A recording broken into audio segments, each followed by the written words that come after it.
Bonjour Stéphanie, Bonjour Nicolas. merci d'être venue à mon invitation pour participer à la rubrique Les rencontres du sexe. Enchantée. Merci. Donc régulièrement, je reçois des professionnels axés sur le bien-être, sur une partie d'activité qui permet justement aux personnes d'aller vers un mieux-être dans différents domaines, affectifs, relationnels, sexuels. Et a priori, on pourrait se dire, mais qu'est-ce que Stéphanie vient faire là? Mais en fait, en quelque sorte, ça fait tilt en moi, dans le sens où tu apportes un certain mieux-être pour une catégorie de personnes dans leur activité, et du moment qu'ils arrivent à être mieux dans ce domaine de leur vie, ça va se répercuter également dans le leur. Et puis également une autre partie, on va dire, déjà ton côté un peu fun, un peu rigolote, et puis également une partie un peu holistique, je dirais. Donc je vais te laisser présenter ton activité. Moi je suis Stéphanie. Ça me fait Mhm. toujours penser aux chiens dans les années 90, cette présentation. Euh, je suis une ancienne expert comptable commissaire aux comptes. Donc à la base, en effet, on pourrait se dire mais qu'est-ce que je fais là? Mhm.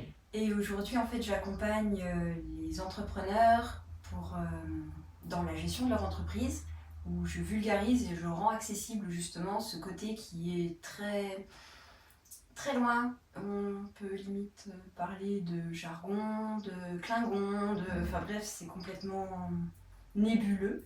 Et ben moi, je rends ça limpide et ça facilite la vie. Et derrière, en effet, on a des gens qui sont beaucoup plus sereins, beaucoup plus détendus et libérés, délivrés.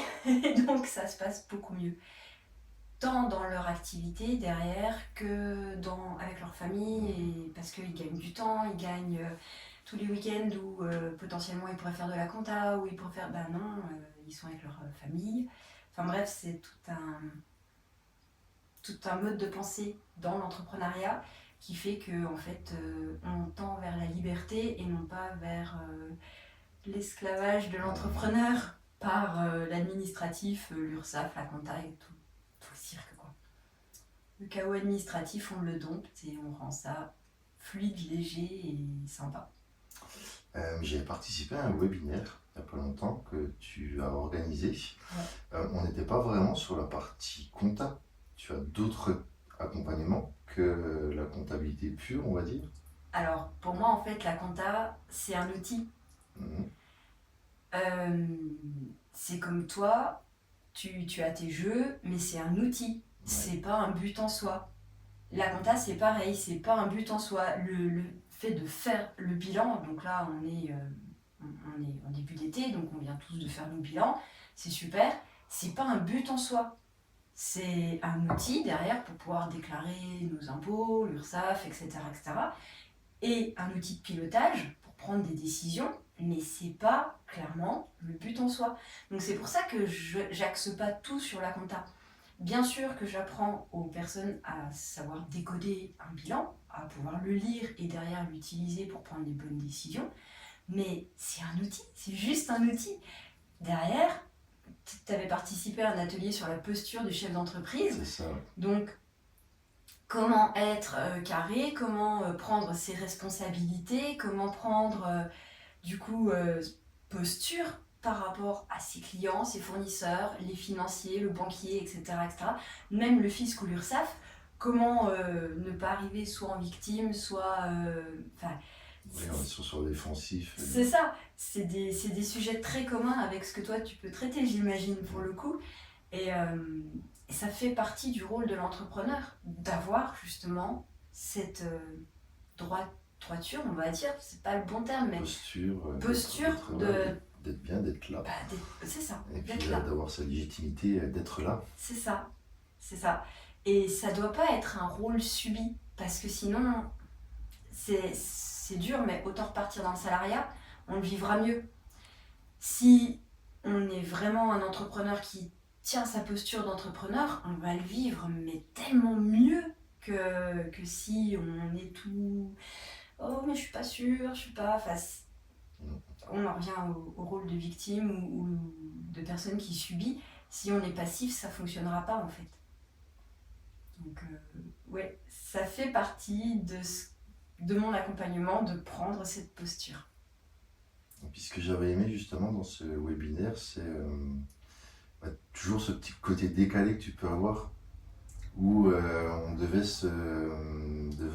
s'identifier à certaines figures, c'était pas mystique, mais c'était chevaleresque ou des choses. En mode Univers. fantasy. Voilà, c'est ça. C'est l'univers fantasy. Ouais. Oui, bah oui, parce que en fait, ça fait plus de 20 ans que je suis dans les chiffres. J'ai commencé en 2001, mon premier job dans les chiffres en cabinet comptable, donc j'ai un petit peu d'arriéré, on va dire, derrière moi, un petit peu d'expérience. Et ce que je peux constater, c'est que dès l'instant où on va parler gestion, il y a une petite crispation de la mâchoire, il y a une petite crispation des dorsaux, et les gens sont directs sur la défensive. C'est pas ce que je veux, moi. Enfin, c'est pas, et on en revient à la posture, c'est pas du tout la bonne posture à avoir. Et en fait, ben, quand on arrive par le jeu, quand on arrive par le côté fantaisie, quand on parle d'aventurier, de chevalier, en fait, les gens, ils oublient le côté gestion, ils oublient et ils font leur quête, ils rentrent dans le délire, en fait, hein, littéralement, et ils avancent sur la gestion de leur boîte en ayant conscience, hein, parce que l'idée, c'est pas de faire ça en catimini, hein, mais via un autre angle qui fait qu'en fait, toute l'anxiété, elle s'allège. Et ça permet de faire des choses qui sont juste fantastiques, quoi. J'ai des personnes qui étaient vraiment phobiques administratifs. Au moment du bilan, elles m'appellent, Steph, j'ai fini mon bilan. On est le 3 mars, j'ai fini. D'habitude, elles finissaient septembre, octobre, donc très en retard. Là, 6 mois d'avance sur ce qu'elles avaient l'habitude de faire, et c'est des personnes qui avaient 10 ans de boîte derrière elles, hein, donc c'est pas une question de oui mais c'est tout neuf, c'est le temps de se roder, non, c'est vraiment une posture.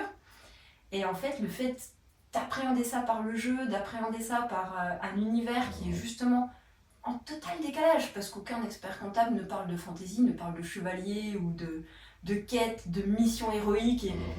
Et ben en fait, ça amène ce côté décalé qui fait que les gens, ils oublient et ils font sans qu'il y ait un petit bout de leur petite conscience qui dit « Ouais, mais ça, t'aimes pas ça en fait. » Ben non, ça se passe super bien en fait. Et ça avance, Non, tout simplement. C'est vrai que les jeux, c'est pour ça que j'ai fait sur la période sexuelle. Hein. Parce que la Mais première fois, c'était une conférence. Donc ça se voulait quelque chose de très formel. Donc du coup, les gens, je me souviens, au bar, ils avaient mis un écriteau à l'extérieur. Et quand les gens voyaient, oh non, on n'y va pas. Donc du coup, pas beaucoup de personnes. Et puis, même moi, au bout de 5 minutes, je m'ennuyais parce que c'était trop formel, trop cadré. Et donc c'est là qu'est né les jeux, justement. Et puis on le voit. On le voit, les gens ont toujours des fois quelques petites appréhensions, curiosités. Et puis comme c'est amené progressivement avec douceur, avec bienveillance, puis après oui, après on va parler de sujets un peu plus hautes, un peu plus décalés, mais comme il y a une montée progressive, ils sont bien, ils sont bien. Et puis pour le moment, il n'y a jamais eu de déçus de personnes qui sont venues au soirée-là, ils sont tous repartis avec le smile, on parlait autour, donc effectivement. Hein. Surtout qu'il y a un grand point commun entre nos deux thèmes, c'est le tabou. Et le jeu fait tomber quelque part ce tabou parce qu'ils arrivent pour jouer, donc clairement il n'y a pas de danger, je mets des grosses guillemets sur danger, mais il y a toute cette partie anxiété qui tombe puisque c'est juste un jeu. Et en fait, derrière, on arrive à contourner le tabou, on arrive à aller là où, de base, il y aurait des freins et il y aurait une défensive. Donc oui, c'est vraiment une approche qui est, je ne vais pas dire libératrice, mais qui facilite les choses. Puis après, même quand il y a encore des personnes qui se mettent des barrières, justement, le fait de voir d'autres personnes se lâcher, en rigoler, déjà la personne en elle-même, elle va rigoler de l'ambiance, de ce qu'ils disent, etc. Et petit à petit, ça l'amènera justement à elle ensuite de pouvoir se libérer davantage, de parler de ces sujets-là, et puis d'avoir également une posture de recroquevillement, etc. C'est juste, c'est très juste. Après, je sais pas pourquoi c'est aussi tabou que ça en France. Il y a des pays où c'est absolument pas tabou. Hein. Si on prend les États-Unis, que ce soit l'argent ou la sexualité, c'est pas aussi tabou qu'en France. Question de culture, question de religion, question d'éducation, je sais pas. Mais n'empêche que je trouve que, et dans le couple, et dans le business, ça met un frein qui est vraiment important. Et que ce soit dans le couple ou dans le business, c'est deux thèmes où si on les laisse vraiment sous le tapis, en fait ça devient une montagne. Alors qu'à la base c'est juste normal, tant de parler d'argent dans le business que de parler de sexe dans un couple. C'est juste normal, quoi. Donc, Et parler de sexualité au travail aussi. C'est là aussi encore un bon job à faire où justement j'essaie de les sensibiliser là-dessus. Parce que tout gérant d'entreprise sait que une personne bien dans son corps va être plus productif.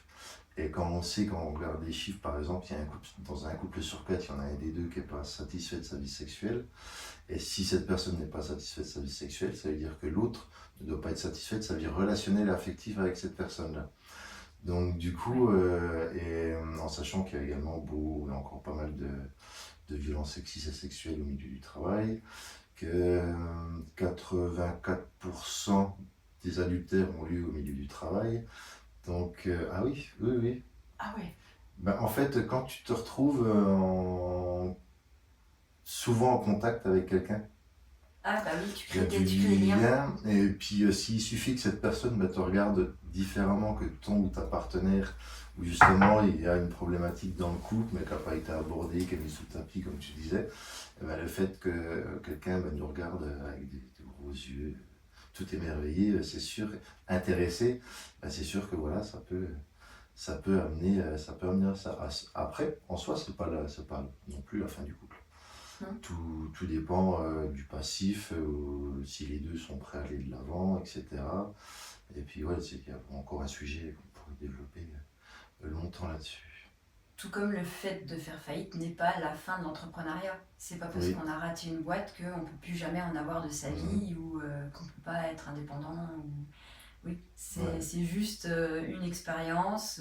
On pourrait nommer ça accident de parcours ou apprentissage, mais derrière, voilà, qu'est-ce que ça dit de l'état du couple, de l'état de la personne, et qu'est-ce qu'on en fait. C'est vraiment ça qui est important. Parce que du coup, il y a aussi, quand il y a faillite, forcément, après, dans le couple, il y a un gros impact qui n'est pas négligé, à minimiser, justement. C'est à ce moment-là qu'il faut essayer de se reconnecter un peu différemment.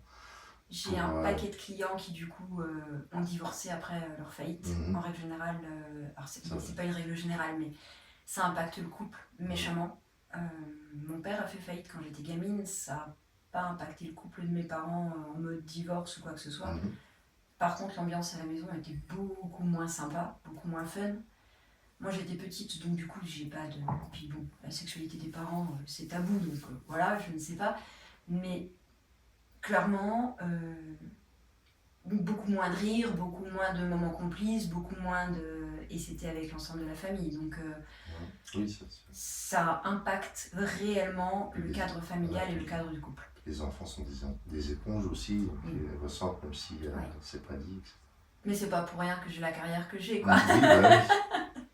C'est jamais pour rien qu'on a choisi justement une voie qui permette d'aider, d'accompagner les personnes. C'est ça. Mais après, je suis pas étonnée de ce que tu dis par rapport aux 84% des adultères qui ont lieu sur le lieu de travail, parce que moi j'ai des clients qui m'ont déjà proposé de me payer en nature. Okay. Bonjour, non merci. Le chèque ça sera à tel ordre s'il vous plaît. J'ai des anciens confrères aussi qui m'ont fait du pied joyeusement. Après, dès l'instant où on pose un cadre, où on pose un non et que c'est respecté, bon voilà, il a tenté, c'est non, c'est respecté, voilà, il n'y a pas de problème, on passe à autre chose. Et la relation est, comment dire, je ne vais pas dire sauvée parce que c'est pas le bon terme, mais la relation continue et on continue à travailler ensemble, il n'y a pas de souci. C'est pas pour autant que je dégage le client ou le confrère qui peut être un partenaire professionnel. C'était juste, voilà, il a posé une question, c'est comme si à un repas, je te propose des carottes, tu me dis non, bon bah on passe à la suite, quoi. C'est pas... Et si c'est pas entendu, là on rentre dans l'IVSS. Et là, voilà, Si, mais c'est dans le cadre professionnel, à mon sens, tout comme dans le cadre familial, il y a un respect de la personne à avoir. Mhm. Quand je suis arrivée, on parlait de consentement pour les adolescents. C'est pareil pour les adultes, quoi. Enfin, le consentement doit être entendu. Et s'il n'y a pas de consentement, on arrête là direct, quoi. Enfin, il n'y a Oui, même puis pas... c'est pas également la notion de consentement, c'est pas également une fois que tu as donné ton consentement qui est valable tout le temps. Ah bah ça, c'est clair. C'est clair. Tu m'as proposé un thé. Il y avait justement une image qui traînait sur les réseaux à un moment donné. Si tu bois du thé mais que tu t'endors, enfin si tu as dit oui à un thé mais que tu t'endors, et ben non, tu boiras pas ton thé. Si finalement le thé est trop fort, et ben tu boiras pas ton thé, etc. etc. C'est Mhm. vraiment cette image de bah oui, tu peux dire oui à un moment, et après, bah finalement ça te convient pas, pour une raison X ou Y, il n'y a même pas à justifier, c'est non. Ouais, c'était une vidéo justement pour faire la corrélation entre le thé et le consentement. Je sais plus comment, il y avait un slogan, une phrase d'accroche liée à ça, mais je m'en souviens plus. Ouais. Ouais, c'était plein de petits dessins que j'avais vus avec du thé, ça m'avait vraiment marqué. C'est pour ça que je t'en parle. Alors, je l'ai Mhm. vu il y a des années, mais oui, c'était Mhm. parlant, très parlant. Après, côté violence sexiste au travail, il y a des petits commentaires, pardon pour mon langage, mais à la con, qui doivent pas avoir lieu. Alors, moi, mon fils a 19 ans, donc ça date, hein, c'était il y a une vingtaine d'années. Mais quand j'étais enceinte, je faisais énormément de déplacements parce que je faisais de l'audit. Mhm. Donc j'allais en clientèle, et j'allais en clientèle à 200 km de chez moi, comme à 600 km de chez moi. Enfin, c'était vraiment... Et les valises, même s'il y avait des roulettes, c'était quand même très lourd parce qu'il y avait des gros classeurs à levier dedans et ils étaient pleins. Enfin bref. Et j'avais déjà fait une première fausse couche, donc du coup je faisais super gaffe pendant cette grossesse-là Ouais. parce que c'est pas forcément une expérience très fun, Mhm. hein, une fausse couche, donc je voulais pas en refaire une. Donc je faisais très attention et à un moment donné je me suis sentie très fatiguée, donc j'ai demandé une semaine de vacances.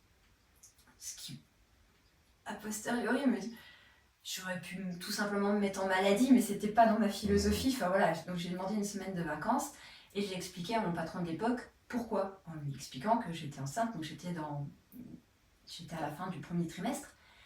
Et en fait, il a regardé ma poitrine et il a fait ah oui, c'est vrai, t'as pris des seins. Allez, je t'accorde ta semaine. J'étais trop jeune pour réagir, Mhm. mais on me le ferait aujourd'hui. Mais le mec, mais, mais, mais c'est pas possible, il ressort pas indemne d'une conversation comme ça, quoi. Enfin, c'est. Waouh. C'est quoi ce bordel, quoi. Enfin, c'est. Et ça, par rapport à ça, c'est des petites violences qui pourraient paraître complètement anodines, mais Ouais. on, En fait, on ouais, est. parce qu'elle paraissent anodines, parce qu'en fait, même si tu veux, après, c'est pas pour l'excuser, hein, mais c'est des choses qui sont tellement ancrées dans notre Oui, société, qu'on a entendu de nos anciennes générations, c'est ça. qu'on répète un petit peu les schémas, et si on, à un moment donné, on s'introspecte pas, on se remet pas en question, ben on continue. Parce que des fois, même moi, même toi, certainement, des fois, ça peut t'arriver de ressortir des choses, puis Bien sûr. te dire, mais au final, mais en fait, non, c'est de la connerie ce que je dis. Complètement. Et puis il y a des blagues liées à la sexualité qu'on peut faire, qu'on a entendu quand on était gamin et qu'on répète et Mm. qui sont en effet des violences, etc. Mais ça, pour le coup, le fait que tu œuvres aussi dans le milieu professionnel, c'est vraiment une bonne chose parce que ça doit plus avoir lieu aujourd'hui, quoi. Enfin, on doit pouvoir être une femme, un homme et se sentir libre, en sécurité par rapport à son corps, par rapport à l'évolution de son corps et sans se poser aucune question et sans dire qu'il y a des critères. Bon, après, il y avait réellement des critères, hein, dans le sens où il y avait eu une feuille qui avait été laissée sur la photocopieuse, l'erreur, avec toutes les femmes de l'entreprise qui étaient notées.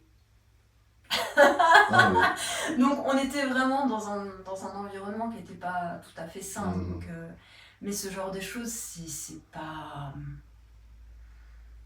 Voilà, Mm. c'est pas fantastique. On parlait de la posture de l'entrepreneuriat, enfin de l'entrepreneur. Là, on n'est pas sur une posture saine parce que les employés peuvent pas se sentir en sécurité en fait là au milieu. quand on sait que tel client est attribué parce que telle femme a telle forme et qu'il préfère, etc., etc., parce que c'était le cas, c'est pour ça qu'il y a eu cette note, c'est... Waouh, et non pas par rapport à ses compétences professionnelles. Ok, bon, je sais comment je ne veux pas être entrepreneuse. Je ne veux pas être entrepreneuse comme ça. Moi, je m'en sers derrière pour justement apprendre et savoir ce que je veux faire et ce que je ne veux pas faire, ce que je veux reproduire et ce que je ne veux pas reproduire. Mais ça peut aussi être hyper mal vécu, quoi. Enfin, c'est...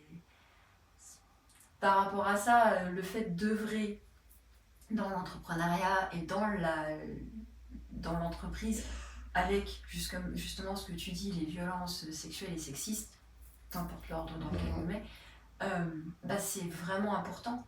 Parce que derrière, quand une personne subit ça, et je ne genre pas, parce que ça peut être homme comme femme, comment est-ce qu'on peut donner son maximum professionnel? Comment est-ce que... C'est impacté. Et en fait, bien au-delà de ça, c'est en fait tout ce qui est partie relationnelle également. Et ça passe, tout à l'heure on parlait de consentement, ça parle là-dessus. Et c'est en tant qu'employé, comment s'affirmer et dire non, voilà, quand on nous impose de faire telle ou telle tâche, de pouvoir dire un non ou un oui mais, et de se sentir voilà, bien aligné, parce que on n'a pas envie de le faire. Et que le gérant, également, il doit être en capacité d'entendre un non et d'ensuite d'essayer de voir qu'est-ce qui coince et comment on pourrait basculer ce non en ok, ça m'intéresse de le faire, quoi. J'ai une petite voix dans ma tête quand tu Ouais. dis j'ai pas envie de le faire. Oui, mais imaginons que tu prends une standardiste et qu'elle veut pas décrocher le téléphone. Oui, non, on n'en est pas là-dessus. Voilà, on n'est pas là-dessus. Donc direct, oui, pour Oui, toutes oui. les personnes qui pourraient dire oui, mais non, on n'est pas là-dessus. Oui, on n'est pas là-dessus, pas sur les tâches qui sont assignées ça. à la base dans le contrat qui a été établi. Après, en fait, on peut remonter jusqu'à la loi. La loi elle-même est sexiste. Mhm. La loi de protection des femmes. Alors, je vais te raconter une anecdote qui est complètement folle. Et j'ai embauché une collaboratrice quand j'avais mon cabinet comptable. Donc on était deux. Moi, qui suis une femme, et ma collaboratrice, qui était une femme. Et en fait, dès l'instant où tu embauches une femme, tu dois afficher dans ton établissement un texte sur l'égalité des salaires. Je suis une femme, j'embauche une femme, forcément, je ne vais pas dénigrer le salaire d'une femme. Je dois mettre ce texte. Si j'avais embauché un homme, je n'aurais pas eu l'obligation de mettre ce texte. Déjà, juste là, tu vois, déjà à l'origine de la protection des femmes, il y a déjà un problème. C'est que si tu embauches une femme, tu dois mettre un texte. Si c'est un homme, non, tu n'as pas l'obligation. Ce qui est regrettable, c'est de devoir mettre un texte, en fait, tout simplement. On est d'accord. On ne va pas avoir à mettre de texte et puis que voilà, tout le monde soit au même piédestal, quoi. C'est pas encore le cas. Ouais. Et j'ai de nombreux... Je l'ai vécu, je l'ai constaté dans les boîtes que j'ai pu éditer, on n'en est pas encore là. C'est aussi pour ça, quelque part, que moi, je me suis mise à mon compte, sans même parler de mon allergie à la hiérarchie. Il y a vraiment une différence notable entre être un homme et être une femme en entreprise. Les générations actuelles, quand je vois les vidéos qui peuvent tourner... je vois bien qu'il y a une évolution et moi, elle aurait tendance à me faire plaisir, tu vois. Enfin, c'est vraiment... on est en train de casser... on parlait de féminisme, oui, mais... Après, ça dépend quelle vidéo tu peux regarder aussi. L'algorithme étant l'algorithme, il me montre ce qui me plaît. Donc, pour le coup, tout ce qui est génération Z, où ils vont aller justement taquiner des illogismes, ou des inégalités, des choses qui sont injustes pour moi, c'est ce qui me montre, pour le coup, je trouve ça bienvenu. Et je rigole quand à l'inverse, je vois des gens plutôt de ma génération ou celle de mes parents qui râlent comme quoi les jeunes sont inemployables, comme quoi ils les comprennent pas, etc., etc. Parce que pour le coup, ils sont vachement plus carrés sur des choses où nous, on ne l'était pas du tout. Et c'était nous qui étions quelque part, pas en tort, parce que c'était un état d'esprit, une culture.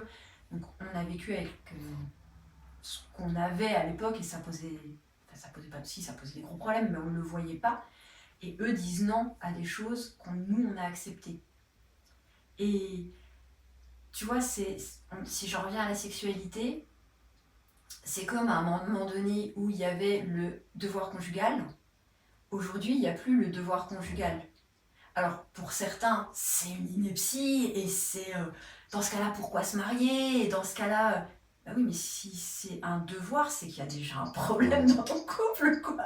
Si t'en es au point de dire, ça fait X temps, et du coup, là, tu me le dois, c'est que clairement, il y a un gros problème. Et pour moi, c'est la même chose, en fait. En fait, c'est comment rentrer en connexion, en relation avec l'autre, et déjà, là, tu mets déjà un mur entre les deux, dans cette dynamique-là. Dès l'instant où c'est un devoir, ça devient... te remettre en question. Bon, après, bien souvent, on pense toujours que c'est l'homme qui a plus envie que la femme. Mais moi, j'ai déjà vu au cabinet beaucoup plus l'inverse. Mais après, c'est de se dire, tiens, mon partenaire a moins de désir, moins d'envie. Comment je pourrais faire, justement, pour lui susciter davantage que de rester sur des schémas qui ne fonctionnent pas au final. C'est ça. Et qui ne nourrit pas les deux. Parce qu'il y en a un qui se trouve en manque de sexualité et l'autre qui perd l'envie de la sexualité parce qu'au final, ça ne le nourrit pas telle qu'elle est. C'est exactement ça. Et alors, on peut faire un parallèle avec le management et le monde du travail, mais ça reste une relation en fait. Et comme toute relation, elle doit être entretenue, elle doit être alimentée, et il doit y avoir une confiance de part et d'autre, il doit y avoir une communication, un échange de part et d'autre, et quelque part donner envie, alors c'est différentes envies, entendons-nous bien, mais donner envie de s'investir, donner envie justement d'œuvrer pour que ce soit l'entreprise ou le couple. Et ça, c'est pour moi juste la base des relations humaines. Ça me fait penser à une métaphore de l'homme l'homme qui vient de Mars, c'est entretenir son jardin. C'est ça. Puis effectivement, si tu as un jardin qui est entretenu, ça va te donner envie d'y aller. Mais par contre, si tout est en friche, en jachère, si dès l'instant où tu marches, t'as une ronce qui te griffe les mollets, t'as pas envie, quoi. Et pour toi, pas forcément sur ta vision globale, qu'est-ce que la sexualité ou les sexualités? Deux adultes consentants, du fun, du rire parce que ça j'en mets partout. Le rire, c'est un bon moyen de connexion aussi. Clairement. C'est pour ça que par les jeux, en faisant des jeux en couple, ou même en essayant une nouvelle position, puis au final, on rigole, là c'est gagné, même si la position au final sur la performance n'est pas réussie, mais il y a cette partie connexion de rire qui est ok, quoi, qui va être plus nourrissante que le fait d'avoir pu faire cette position, quoi. Le mot performance me fait marrer. Parce que pour moi, c'est pas du tout une performance, c'est plus un chemin qu'un résultat. J'y vois pas du tout une compétition où du coup on irait chercher une performance. C'est pour ça que ça me fait marrer, c'est parce que pour moi, c'est de l'humour absurde. Voilà. Après, c'est quelque chose qui est encore bien ancré inconsciemment, en fait, l'idée de performance dans une sexualité, qu'un homme réussisse à faire jouir un homme ou une femme, et inversement, du coup, ça flatte également son ego, etc., alors que chaque orgasme est principalement lié à la personne en elle-même, de pouvoir l'obtenir. Et oui, encore toute cette notion. Mais effectivement, je suis d'accord avec toi sur le fait c'est le chemin. En fait, j'aime bien tout également, des corrélations, des métaphores. Je fais toujours référence aux vacances. La sexualité, c'est comme les vacances. En fait, tu pars en vacances, tu pars du point A au point B. Si, pendant le voyage, tu restes focus sur ton arrivée, je peux te garantir que ton voyage, il va mal se passer. La sexualité, c'est pareil. Si tu restes focus sur l'orgasme, au final, tu n'es pas dans le moment présent et tu vas louper à côté justement de la jouissance. C'est pas forcément lié à l'orgasme, à l'éjaculation ou l'orgasme, les ressentis intérieurs. La jouissance, c'est de jouir du moment. du moment présent. Et si on reste focus sur comment obtenir justement pour soi ou pour l'autre l'orgasme, et ben en fait tu passes à côté de ce merveilleux chemin que deux personnes ou plus sont en train d'accomplir. J'aime beaucoup ta métaphore. Ouais. Après, on a parlé de consentement. Pour moi, c'est la base.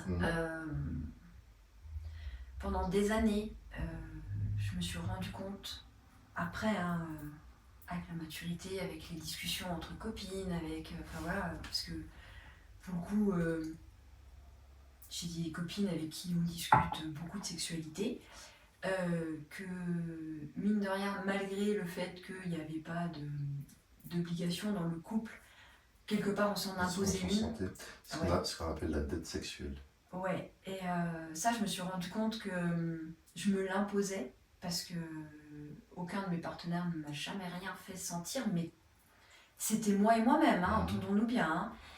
Et du coup, ça, je l'ai levé, j'ai mis des mois et des années à la lever quand même. Ça s'est pas fait en un claquement de doigts en mode tiens, prise de conscience, tiens, ça s'arrête. C'est comme les habitudes, c'est comme quand tu fumes, tu vois, ça s'arrête pas.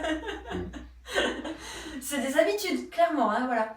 Et en fait, ça libère énormément les énergies dans le sens où, comme il n'y a plus d'obligation, et que moi je suis une rebelle née, quoi. L'ado de 14 ans, le point levé, c'est toujours moi, quoi. Tu me dis, il faut faire ça, je vais faire l'inverse. Donc, ça vient, comment dire, alimenter le jeu, ça vient alimenter les énergies et ça ouvre à des choses qui sont vachement plus fun, vachement plus rigolotes et du coup plus sympas. Et ça, vraiment, quand on lève les obligations qu'on se met à nous-mêmes, que ce soit de performance ou de je dois, on rentre dans quelque chose qui est plus léger et je l'ai déjà dit, mais plus fun, quoi. Vraiment, enfin, c'est autre chose. Ça me fait penser un petit peu au slogan que je mets dans mes jeux. Sur le côté, c'est marqué sex, fun and enjoy. C'est ça. Voilà, sexe, que ce soit fun et de l'enjaillement. Ouais. Donc, je pensais que c'était un terme qui était lointain, s'enjailler, mais c'est un terme qui doit avoir 10-15 ans. C'est pas ouais. Et en fait, c'est justement, c'est de se réjouir, c'est ça, c'est de se réjouir du moment, quoi, juste les petites beautés qu'il peut y avoir et pas les laisser passer devant nous. Et puis, tiens, ça c'est. Il y a 10 ans, on est parti en voyage avec nos enfants. Tout le monde part en voyage. On est parti en voyage pendant une année avec nos sacs à dos. Et, bien. Donc nos enfants, ils avaient 7 et 9 ans. Et on avait juste nos sacs à dos, pas de camping-car, rien du tout. Et on a croisé beaucoup de voyageurs, beaucoup de backpackers, comme le terme à la mode. Et c'est un terme qui revient énormément entre voyageurs. Enjoy. C'est vraiment... Et c'est ça, c'est profite de l'instant présent, profite de la joie, profite du voyage. Et ça résume super bien tout ce que tu viens de dire et la métaphore des vacances. Ouais. Merci pour ce bel échange. Avant de finir, pour clôturer, est-ce que tu pourrais nous résumer ton activité en 2-3 phrases? On a la même, mais sur des thèmes différents, je crois.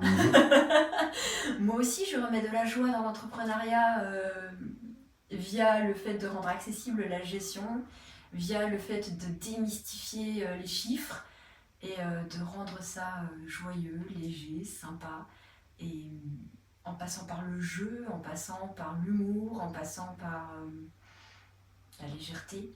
Et l'objectif, c'est d'atteindre une liberté que tout entrepreneur rêve, quelque part. Parce qu'on n'a pas fait ça pour s'enchaîner à des boulets aux pieds et pour être esclave de l'URSSAF, je crois pas. Et tu es basé où? Alors, moi je suis à Saint-Barthélemy.